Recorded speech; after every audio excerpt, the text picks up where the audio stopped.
দেশের আইন সংবিধানের বিরুদ্ধে যাচ্ছ, যদি বুঝে যাই তো ভালো কথা, আর যদি না বোঝে তাহলে আমরাও কিন্তু জীবন বাজি দিতে হয়, দিয়েও লড়াই করব। এটাই তো ইমান, এটাই তো আমাদের রাস্তা। আমাদের তো রাস্তা দুটো, মীমাংসায় আসো। ফেতনা চাই না, জুলুম চাই না, অত্যাচার চাই না, তোমার কাছে ভিক্ষাও চাই না, তোমার পকেটের টাকা ধারকেও চাই না। আমার তোমারটা তোমার। দেশ যে অধিকার দিয়েছে, যে রাইট দিয়েছে, আমি আমার ধর্ম নিয়ে স্বাধীনভাবে থাকবো। প্রত্যেকটা ধর্মের মানুষ তার ধর্ম নিয়ে স্বাধীনভাবে থাকবে। কারো ধর্মের উপরে কেউ আঘাত দেবে না, আমরা কখনো দিই না। কিন্তু বারবার আমার মসজিদের উপরে আঘাত, কবরস্থানের উপরে আঘাত, ঈদগার উপরে আঘাত, আমার দিনের উপরে আঘাত, আমার রাসূলের উপরে আঘাত, আমার কোরআনের উপরে আঘাত বারবার দেওয়া হচ্ছে।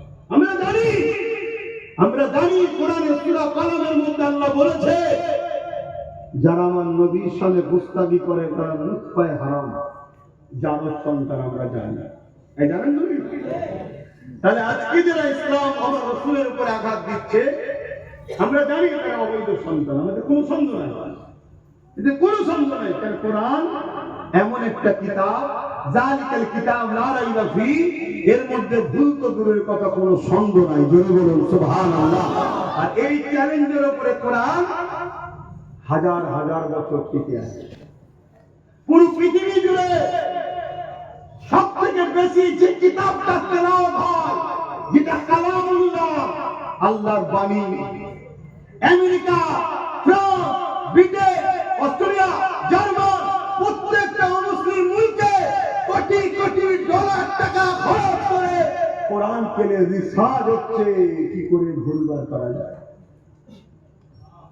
কত বুঝতে পারছেন তো? শুধু আমরাই গাদ্দার হয়ে গেছি, আমরাই কোরআন তেলাওয়াত করিনি। তারা কোরআন থেকে তেল বার করলো, কোরআন থেকে প্লেন বার করলো, কোরআন থেকে রক থেকে কি বলে রকেট বার করলো। কথা বুঝে আসছে? এইভাবে সব কিছু তারা তৈরি করলো। আজকে আমরা দাবিরা কিছু করতে পারলাম না। ভাই আমার সংক্ষিপ্ত